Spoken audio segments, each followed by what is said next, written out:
आप सभी को भारत भूषण गौड़ का प्रणाम। हमारे इस चैनल पर आप सभी का स्वागत है। हमारी कुलदेवियाँ और हमारे कुलदेवता कौन जाने भाग 1। इस नए एपिसोड श्रृंखला के पहले एपिसोड के साथ हम आपके समक्ष प्रस्तुत हैं। विश्व की सबसे प्राचीन सभ्यता, समृद्ध संस्कृति और वैज्ञानिक जीवन पद्धति के रूप में हम भारतीय स्वयं को गौरवशाली पाते हैं।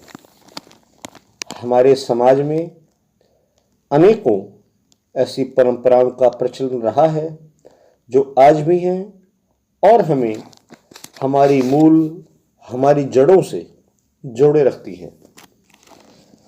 ऐसी ही एक महत्वपूर्ण परंपरा है हमारे कुलदेवता या कुलदेवियाँ। यदि हम इस परंपरा की प्राचीनता की ओर देखें तो त्रेता युग में भगवान राम के रघुवंश में भी उनकी कुलदेवी होने के प्रमाण मिलते हैं। यदि हम महाभारत काल में जाएं तो हमें कौरव और पांडवों की कुलदेवी जयंती देवी के रूप में इसके प्रमाण मिलते हैं। महाभारत युद्ध के प्रारंभ होने से पूर्व इन्होंने सर्वप्रथम कुरुक्षेत्र में अपनी कुलदेवी का पूजन और उनके मंदिर की स्थापना की, जो मंदिर आज भी विद्यमान है और इन्हें जयंती देवी के रूप में जाना जाता है। वर्तमान में जींद शहर या कहीं जिला इन्हीं के नाम पर बसा हुआ है। हमारे देश में हर समाज या जाति के अपने अपने कुल देवी व देवता होते हैं। इस परंपरा के पीछे एक विशेष सामाजिक कारण भी हमारे पूर्वजों की सोच रही, जिसका हम आगे वर्णन करेंगे। सबसे पहले जानते हैं कि सभी के कुल देवी व देवता अलग अलग क्यों हैं और उन्हें पूजना जरूरी क्यों है। कुल में जन्म, विवाह आदि मांगलिक अवसरों पर अपने कुल देवी या देवता के स्थान पर जाकर पूजा की जाती है और वर्ष में एक दिन ऐसा भी तय रहता है कि वहां सभी लोग जुड़ते हैं जिनके कुल में उस स्थान की मान्यता होती है। आमतौर पर यह मेले का रूप धारण कर लेता है और इस प्रकार वह लोग जो अपने मूल स्थान से दूर प्रवास करने लगे हैं अपने ही वंश वृक्ष के लोगों से मिलने जुड़ने का अवसर पाते हैं, उनसे जुड़ पाते हैं। पर जिन लोगों को अपने कुल देवी देवता के बारे में नहीं पता या जो भूल गए हैं, वह अपने कुल की शाखा व जड़ों से कट गए हैं। सभी के कुल देवी व देवता अलग अलग क्यों होते हैं? इसका उत्तर सरल है। जब कुल अलग हैं तो स्वाभाविक है कि कुल देवी देवता अलग ही होंगे। विगत हजारों वर्षों में अपने कुल को संगठित रखने और उसके इतिहास को संरक्षित रखने के लिए अपने कुल के देवी देवताओं का एक मंदिर बनाकर उन्हें स्थापित किया जाता था। इस प्रकार वह स्थान उस वंश के लोगों का मूल स्थान होता है।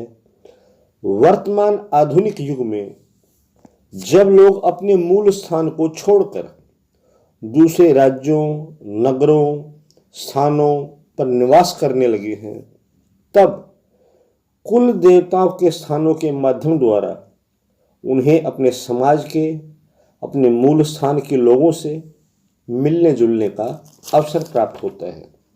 अपनी परंपराओं से, अपने रीति रिवाजों से जुड़ने का अवसर प्राप्त होता है। सनातन धर्म पुनर्जन्म और आत्मा के अस्तित्व में विश्वास करने वाला धर्म है।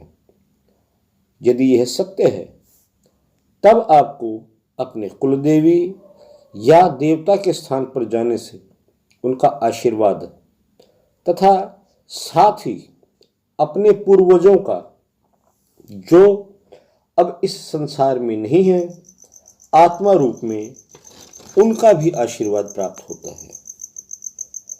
बहुत से मित्रों के आग्रह पर हमने हमारी कुलदेवी व देवता इस विषय पर एक एपिसोड श्रृंखला बनाने का कठिन निर्णय लिया।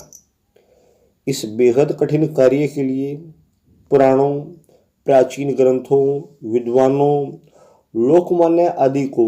लोकमान्यताओं आदि को आधार एवं स्तोत्र बनाया गया है। आज के इस पहले एपिसोड में हम कुछ महत्वपूर्ण गोत्रों की कुलदेवियों का वर्णन करेंगे, जिसका आधार स्कंद पुराण का ब्रह्मखंड धर्मारण्य महात्म्य के एक अध्याय धर्मारण्यवासी ब्राह्मणों के गोत्रों तथा उनकी रक्षा के लिए कामधेनु द्वारा वैश्यों की उत्पत्ति, इस अध्याय से ये जानकारी ली गई है। मूल स्कंद पुराण में ब्राह्मण गोत्र कहा गया है। वास्तव में उस युग में जाति व्यवस्था नहीं थी, केवल वर्ण व्यवस्था थी।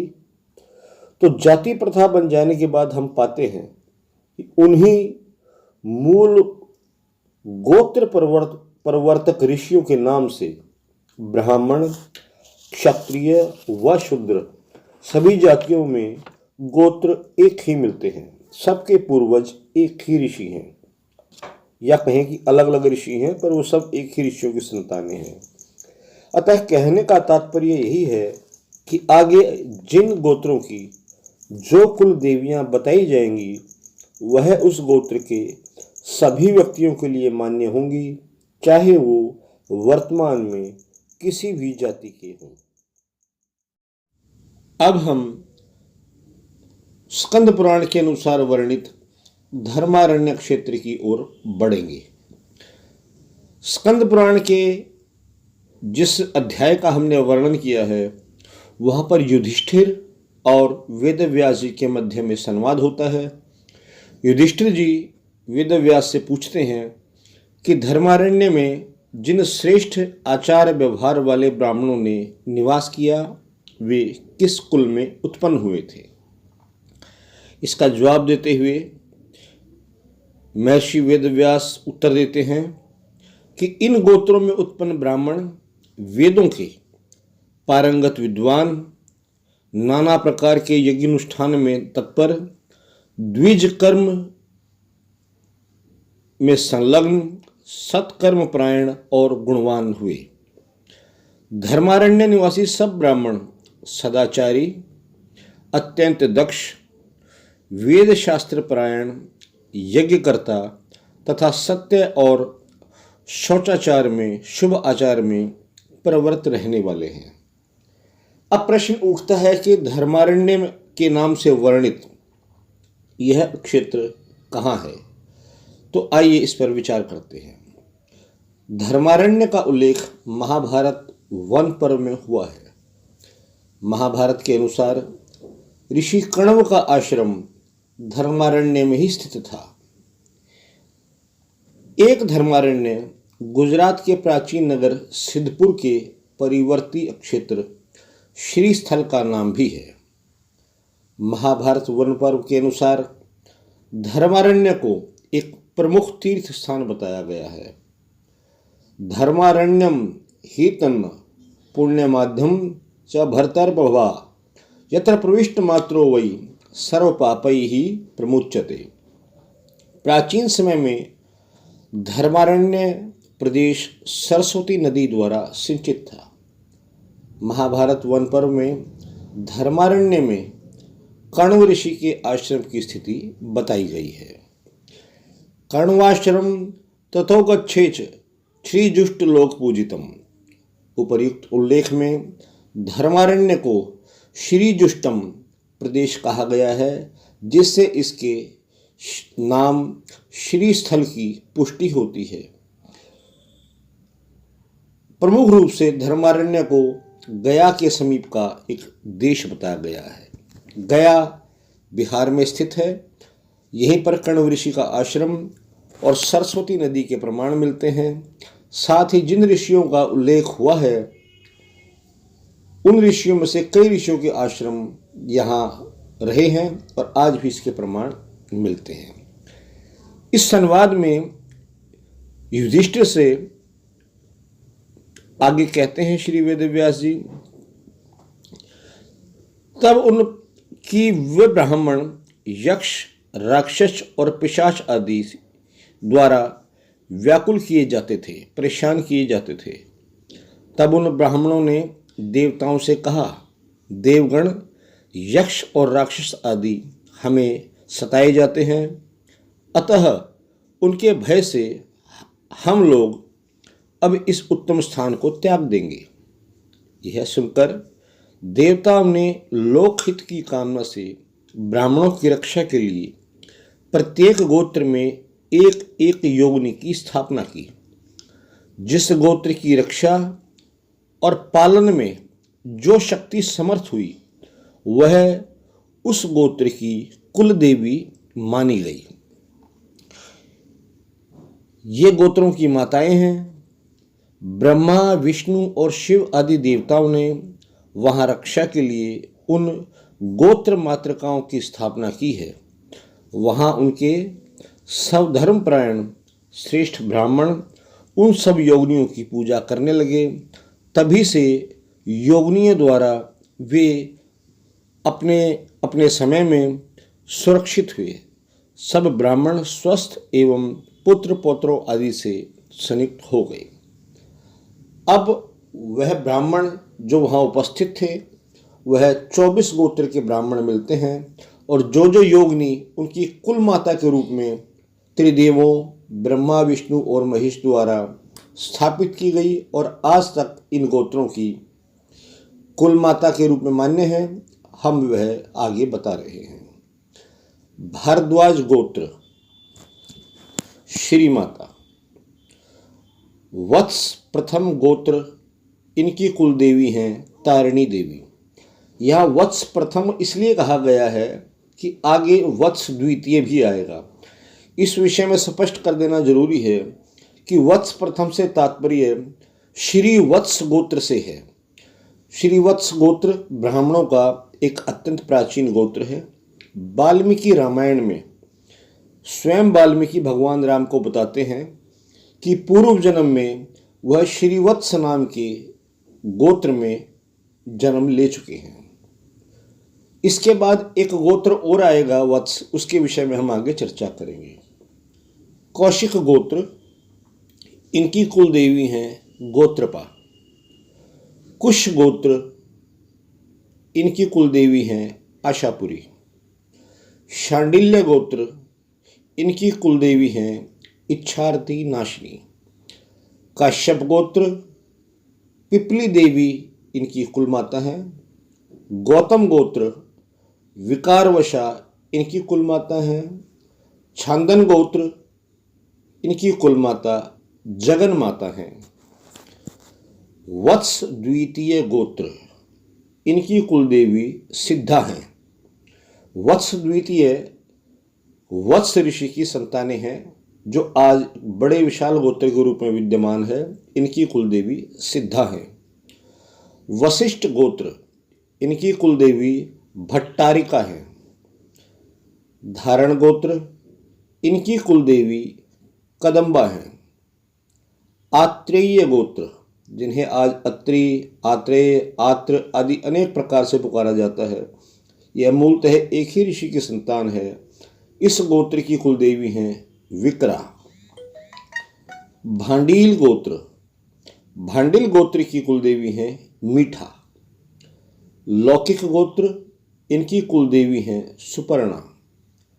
कृष्णायन गोत्र, इनकी कुल देवी हैं वसुजा। उपमन्यु गोत्र, इनकी कुलदेवी हैं महादेवी। गार्ग्य गोत्र, इनकी कुलदेवी मातंगी हुई। मुदगल गोत्र, इनकी कुलदेवी वाणी हुई। मौशक गोत्र, इनकी कुलदेवी मुकुटेश्वरी हुई। पुण्यासन गोत्र, इनकी कुलदेवी भद्री हुई। पराशर गोत्र, इनकी कुलदेवी महाशक्ति संहारी हुई। कौंडिन्य गोत्र, इनकी कुलदेवी महाबला। और गांगासन गोत्र, इनकी कुलदेवी महादेवी चामुंडा हुई। इस प्रकार सबसे प्राचीन उल्लेख जो गोत्रों की कुलदेवी के रूप में हमें प्राप्त होता है वो स्कंद पुराण में प्राप्त होता है। यहाँ 24 गोत्रों की कुलदेवी की स्थापना त्रिदेवों द्वारा की गई है। उन्हीं का वर्णन हमने आज इस एपिसोड में किया और उससे पहले आपको बताया कि कुल देवता और कुल देवियों का होना हमारे जीवन में, हमारे धर्म में आवश्यक क्यों है। तो आशा है आपको हमारा ये वीडियो पसंद आया हुआ। अगर ये पसंद आए इसे लाइक करें, शेयर करें, कमेंट करें और कमेंट्स में अपनी राय जरूर दें, क्योंकि हम एक धारावाहिक के रूप में भारतवर्ष के लगभग समस्त कुल गोत्रों, वंशों के कुल देवी और कुल देवताओं पर एक लंबी श्रृंखला बनाने वाले हैं। तो आप सभी के विचार हमारे लिए बहुत महत्वपूर्ण और बहुत आवश्यक और अनिवार्य अपेक्षित रहेंगे। आप सभी को भारत भूषण गौड़ का प्रणाम। जल्द ही अगले एपिसोड के साथ आपके समक्ष फिर आते हैं। तब तक के लिए जय श्री राम।